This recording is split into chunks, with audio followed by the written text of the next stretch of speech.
Bonjour tout le monde. Merci merci déjà d'être ici là maintenant pour cette petite discussion, ce petit débat autour de la nouvelle forme du mémoire du DNSEP. Je vous présente déjà tous rapidement pour contextualiser tout ça un peu. Donc on a Lise qui est donc une ancienne étudiante de l'école qui est sortie en 2011. Zhen Yu, notre étudiant chinois qui nous a rejoint cette année et qui est en 4e année. Amandine qui est aussi en 4e année. Et Clément, étudiant en 3e année. Donc, je l'ai dit, mais je reviens un peu dessus, on est ici pour discuter un peu autour du mémoire du DNSEP, de cette nouvelle forme de mémoire qu'on nous demande de faire, parce que le DNSEP maintenant a un niveau grade Master 2, et donc on doit faire un mémoire, mais vous le savez, qui se rapproche un peu du format universitaire. Et ça crée débat, donc c'est pour ça qu'on est réunis aujourd'hui. Première question que j'ai envie de vous poser à tous, c'est vous personnellement, quelle place vous laissez à l'écrit dans votre production artistique? Alors, je voudrais dire que moi, par exemple, l'écrit fait partie intégrante de ma démarche. J'utilise un peu les mots comme matériaux, hein, en quelque sorte. Mais je me rends bien compte que, par exemple, certains peintres qui ont une pratique, comment dire, qui pratiquent un seul médium, par exemple, n'utilisent pas nécessairement les mots. Alors j'ai peut-être eu un peu plus d'aisance à écrire le mémoire de ce fait-là, mais c'est peut-être pas aisé pour tout le monde. Est-ce que vous avez, quand vous abordez une pièce, une production, est-ce que vous d'abord faites des recherches écrites, etc., ou est-ce que vous êtes plus chacun à dire bah, je prends ma toile et j'y vais directement dessus?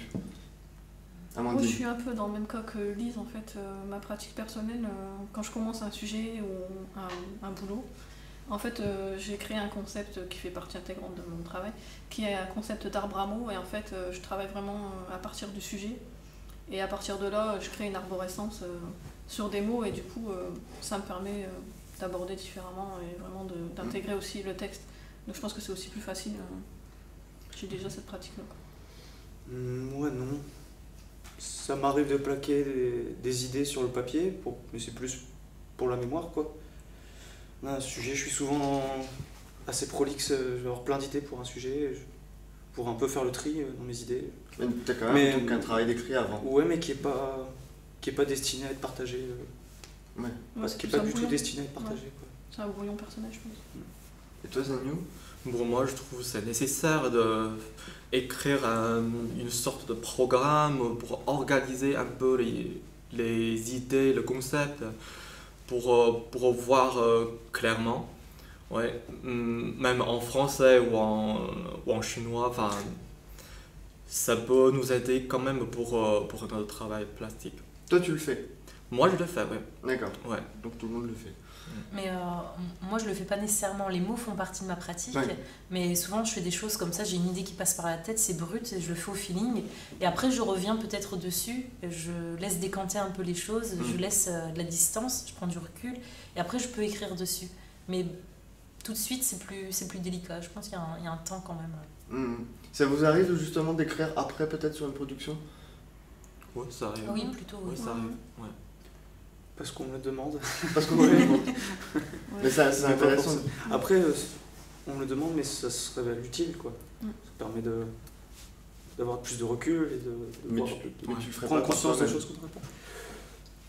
Peut-être pas, mais à force de temps, je me rends compte que c'est utile. Justement, en rédaction, en rédigeant les premières ébauches de mémoire, on se rend compte de choses.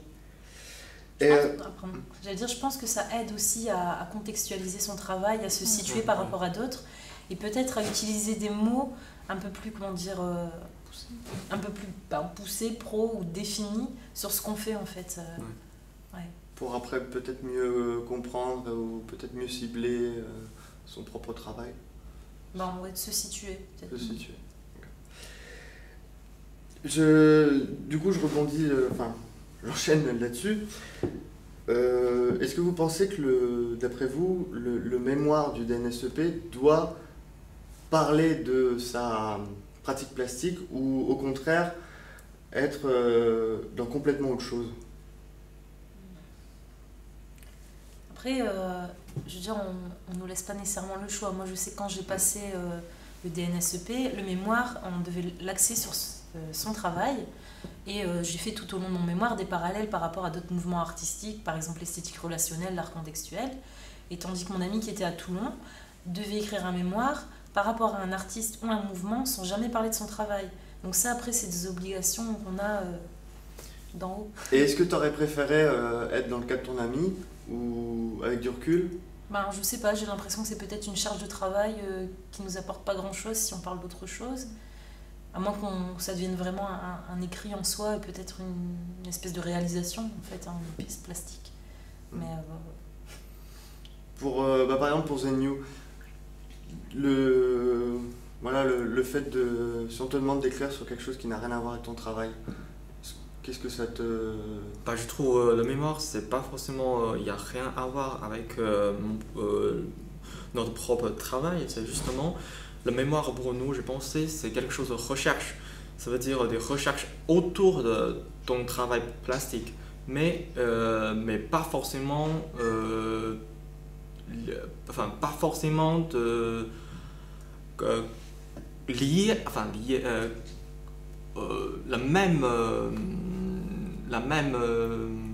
la même chose.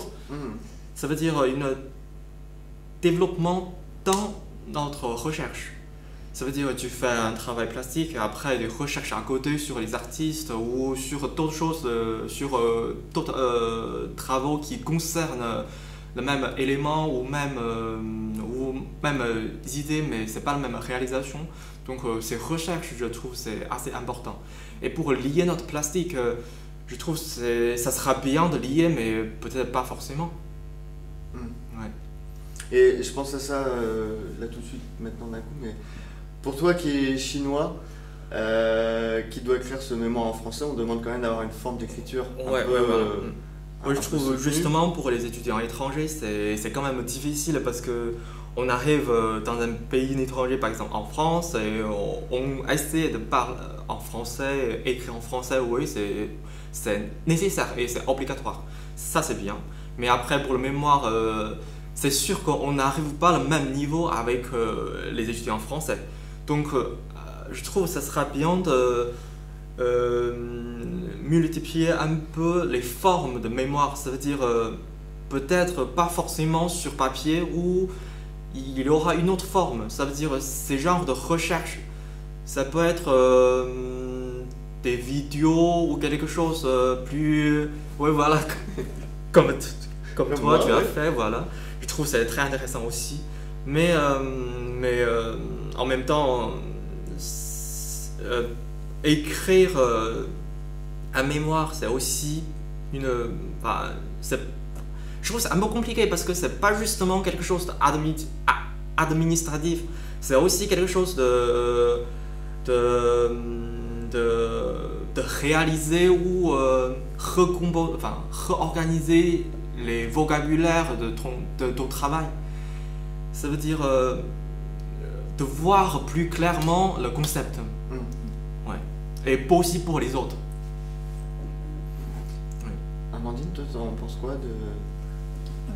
Je trouve que c'est assez difficile de réussir à trouver un rapport assez subtil entre son travail plastique et le sujet de mémoire qui ne doit pas être directement lié à notre travail, mais qui doit quand même avoir un rapport. Comme je dis, il faut vraiment trouver la subtilité entre les deux et pour que nous, notre mémoire puisse nous apporter plus dans notre boulot et qu'il puisse nous porter aussi. Donc je pense que c'est quand même une bonne chose, ce mémoire, malgré tout, même si ça paraît difficile. Je pense que c'est favorable pour notre travail plastique. Puisque vous deux, vous avez commencé, vous êtes 4e année, vous avez commencé. Et toi, Clément, qui est en train de faire ton mémoire donc, de DNAP, qui n'est pas cette forme-là. Moi, il parle que de ma production plastique, quoi. Normal pour le DNAP, mais comment, du coup, tu abordes un peu ce truc de se dire, l'année prochaine, j'aurais commencé ce mémoire qui peut-être a une forme différente, plus celle d'un mémoire plus typé universitaire. Je sais, là, j'essaie de traiter de l'ensemble de mon... Là, ce que je fais cette année, mon mémoire de DNAP, j'essaie d'un peu de traiter de l'ensemble de ce que j'ai fait depuis que je suis à l'école, plus ou moins, donner un aperçu de ma progression. Alors qu'il me semble qu'en DNSEP, il faut faire un choix vraiment sur un choix, quoi. On peut pas aborder... mais toi, pour être pertinent sur une chose, pas s'éparpiller. Mais est-ce que c'est quelque chose qui, toi, te fait peur, ou tu sais pas, t'es perdu, si ça demande une écriture théorique, je suis pas... J'ai lu très peu d'ouvrages théoriques, par exemple. Je lis beaucoup, mais pas... J'ai tendance à passer plus par des formes plus fictionnelles, ou je sais pas, romancer, de la poésie peut-être. Et écrire un texte qui est destiné à... Je sais pas, aborder un travail de façon froide, comme ça, ou analytique, très... Non, ça me plaît pas du tout à l'idée, quoi. Enfin, c'est un peu hors débat, mais tu comptes rester après quand même 4e, 5e année? Tu crois que tu vas faire ce mémoire ou... Oui, je pense. Ouais. J'espère partir un an à l'étranger l'année prochaine, donc on verra. D'accord.